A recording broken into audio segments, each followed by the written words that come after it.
अस्सलाम वालेकुम। कैसे हो गाइस? उम्मीद है आप खैरियत से होंगे और अल्हम्दुलिल्लाह हम भी ठीक हैं। तो हमारा नाश्ता हो चुका है और अब आ गए हम किचन में और अब मैं कर लेती हूँ किचन की सफाई। और जो ऑरेंज के छिलके हैं वो मैंने क्रीम बनाने के लिए बनाए हुए हैं। और यहाँ पर देख लेते हैं मेरा बेटा किस तरीके से खेल रहा है।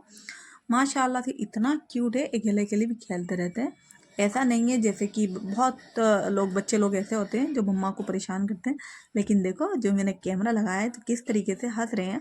माशाल्लाह बहुत ही क्यूट है और बहुत अच्छे से खेल लेते हैं, तो ज़्यादा परेशान नहीं करते हैं। तो मैं आपसे यही कहना चाहूँगी कि बहुत लोग मेरे को कमेंट करते हैं कि अब भी आप रोज़ाना कपड़े धोते हैं। तो मैं कपड़े धोती रोज़ हूँ, क्योंकि बच्चों के जो कपड़े उतरते हैं वो मैं तुरंत ही साथ के साथ धो देती हूँ। और ये नहीं कि मेरे पास मशीन नहीं है, अल्लाह का शुक्र है, अल्हम्दुलिल्लाह मशीन है, सब कुछ है। लेकिन बाकी का मैं रोज़ाना जो कपड़े धोती हूँ तो मुझे थोड़ा सा ऐसा लगता है कि मशीन निकालो लगाओ और फिर उसके बाद थोड़ा ऐसा लगता है कि काम सा फैलता है। और जैसे मैं कपड़े धोती हूँ तो बहुत ही इजीली से धुल जाते हैं और फिर मैं मशीन के अंदर ड्राई कर लेती हूँ, फिर जल्दी से डाल देती हूँ। और ऐसा भी कर लेती हूँ कि मशीन के अंदर नहीं भी ड्राई करती हूँ तो भी इस तरह डाल देती हूँ तो भी सूख जाते हैं। क्योंकि धोती में रोज़ आना हूँ तो मेरे को ऐसा नहीं लगता कि ज़्यादा कपड़े हो गए। और तब मैं कपड़े धोती हूँ, मशीन लगाती हूँ तो इस तरीके से लगाती हूँ ताकि बेड शीट वगैरह सभी जो बड़े बड़े कपड़े वगैरह होते हैं तो फिर मैं मशीन लगा लेती हूँ। बाकी की मैं इस तरह मशीन नहीं लगाती। तो यहाँ तो मशीन की बात हो जाती है ख़त्म। और आगे पॉइंट पे आते हैं। तो बहुत सी मेरी बहनें कहती हैं कि मैं मतलब कि अपनी वीडियोस के अंदर माइक का यूज़ नहीं करती हूँ। अभी भी आपको साइड वाइड से आवाज़ आ रही है, जो कि बाहर बच्चे लोग काफ़ी खेल रहे हैं। और आज मैं नाइट में शूट नहीं कर रही हूँ। और ये जो मेरे हाथ में आप तस्वीर देख रहे हैं, मैं आपको इसके बारे में बताऊँगी, जो कि मैं हाथ में ले रही हूँ। और अभी मैं पढ़ रही थी तो मैंने सोचा कि मैं आपको बताऊँगी उस तस्वीर के बारे में। तो मैं पहले आपसे बात कर लेती हूँ कि आपका ये डाउट रहता है कि माइक का यूज़ नहीं करती हूँ। मैं माइक का बिल्कुल भी यूज़ नहीं करती हूँ। अगर आप भी किसी काम की सोच रहे हैं तो आप भी बेझिझक काम करें।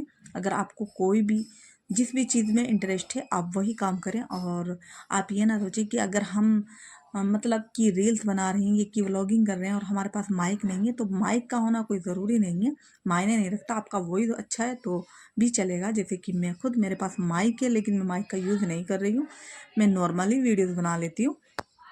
और मैं अब आपको बताने वाली हूँ। अब चलते हैं तीसरे टॉपिक पर, जो कि मैं आपको तस्बीह के बारे में बताऊँगी। अगर आपको कोई भी टाइम मिलता है दिन भर में, वो ईशा में मतलब कि फ़जर के अंदर, दोहर के अंदर, असर के, ईशा के मगरिब, कोई सी भी नमाज में आपको टाइम मिलता है तो आप दो तस्बीह ज़रूर लगा लें।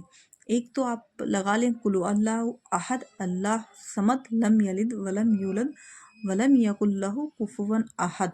आप एक तो ये वाली तस्वीर लगा लें, बहुत ही पावरफुल दुआ है ये। और आपको पता होगा ये कुल अल्लाह की सूरत है। और अगर आप दूसरी तस्वीर के बारे में भी मैं आपको बताऊंगी। तो अब मेरा बेटा आ चुका है स्कूल से, तो आप देख सकते हैं। और अब हम इनके कपड़े वपड़े चेंज करेंगे और उसके बाद खाना वाना खिलाएंगे। और मेरा बेटा जो है तो बहुत ही माशाल्लाह क्यूट है। दो बेटे हैं, दोनों बहुत ही क्यूट है। और दूसरा देख सकते हैं सो रहा है। और जैसे कि अब हमारा जो ये टाइम है तो माशाल्लाह ये खुद से ड्रेस भी चेंज करता है। और बाकी तो मैं ही कर लेती हूँ इनका काम। और खाना हो गया हमारे भैया का, अब जाते हैं नमाज के लिए। तो वज़ू बना लिए और वज़ू बनाकर आप जाएंगे नमाज के लिए। तो अपने बच्चों को नमाज की ताकीद ज़रूर करें, 7 साल से शुरू करें, क्योंकि बच्चों को बताना ज़रूरी होता है कि इस तरीके से वज़ू बनाना है, इस तरीके से हमने मतलब कि नमाज में जाना है। तो उनको शौक़ हो जाता है। तो यहाँ पर मैं अपने बच्चे के, छोटे बेटे के नाखून काट देती हूँ। तो मेरा जो बेटा है तो शरारत करता है नाखून कटवाते हुए। तो ये नाखून कटर को कहता है कि ये जो मेरे को चाहिए। तो आप देख सकते हैं कि किस तरीके से हाथ पैरों को चलाना। और ये नहीं कि कटाते नहीं है, कटवा लेते अच्छे से, लेकिन ये कि थोड़ा सा बच्चे लोग परेशान करते हैं। तो यहाँ पर हम आ जाते हैं कुरान शरीफ पढ़ने के लिए। कुरान शरीफ भी आप रोज़ाना किसी भी टाइम आपको टाइम मिलता है तो आप तिलावत कर लिया करें। और यहाँ पर मैं अपने बेटे को खाना दे देती हूँ। और ये जो है तो ये शोरमे के काफ़ी शौकीन है। और उसके बाद मैं आपसे यही बोलूँगी, अगर आपको दूसरी तस्वीर मैंने आपको नहीं बताई थी क्योंकि मेरा बेटा स्कूल से आ गया तो मेरा को थोड़ा सा टाइम लग जाता है उनके साथ में। क्योंकि आपको मालूम है बच्चे जो होते हैं तो स्कूल से मतलब थोड़ा सा थके हुए से आते हैं, तो उनके साथ में थोड़ा टाइम स्पेंड करना सही रहता है, मेरा को ये लगता है, होना भी चाहिए यही। तो अब मैं बताती हूँ दूसरी तस्बीह। दूसरी तस्बीह पढ़नी है आपको, रब्बी इन्नी लिमा अंज़लता इलैया मिन खैरिन फ़कीर। अब आपने ये तस्बीह किसी भी टाइम लगा सकते हैं। ये कि आप अगर आपको बिल्कुल भी समय नहीं मिलता है तो आप चलते फिरते अपने घर का काम करते हुए, किचन का काम करते हुए, अपने बच्चों को संभालते हुए आप तब भी इस चीज़ को कर सकते हैं। बहुत ही ईज़िली से आप कर सकते हैं। तब आप करेंगे तो आपको प्रैक्टिस हो जाएगी, आदत बन जाएगी आपको ये सब करने की। तो आप एक दफ़ा इस तरीके से ट्राई ज़रूर करें। आपका अगर कोई भी टेंशन है, कोई भी आपका काम रुका हुआ है, ये कि आप किसी भी चीज़ में डिप्रेशन में रहते हैं, तो आपका सभी चीज़ों से छुटकारा मिल जाएगा अगर आप ये कर लेंगे। जो मैंने आपको बताया है बहुत ही ईज़िली से आप कर पाओगे।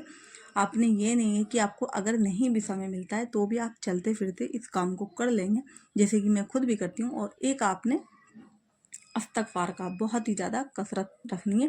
इस्तग़फ़ार से गुनाह झड़ते हैं और बहुत अच्छी पावरफुल इस्तग़फ़ार जो होता है अस्तग़फ़िरुल्लाह, और ये बहुत अच्छी चीज़ है। और जो रोज़ी के दरवाजे हों वो भी खुलते हैं। तो आपने इस्तग़फ़ार का भी ज़्यादा से ज़्यादा पढ़ना है, जितना भी आपको समय मिले। अगर आपको समय नहीं मिलता तो आप चलते फिरते काम करते हुए भी पढ़ सकते हैं।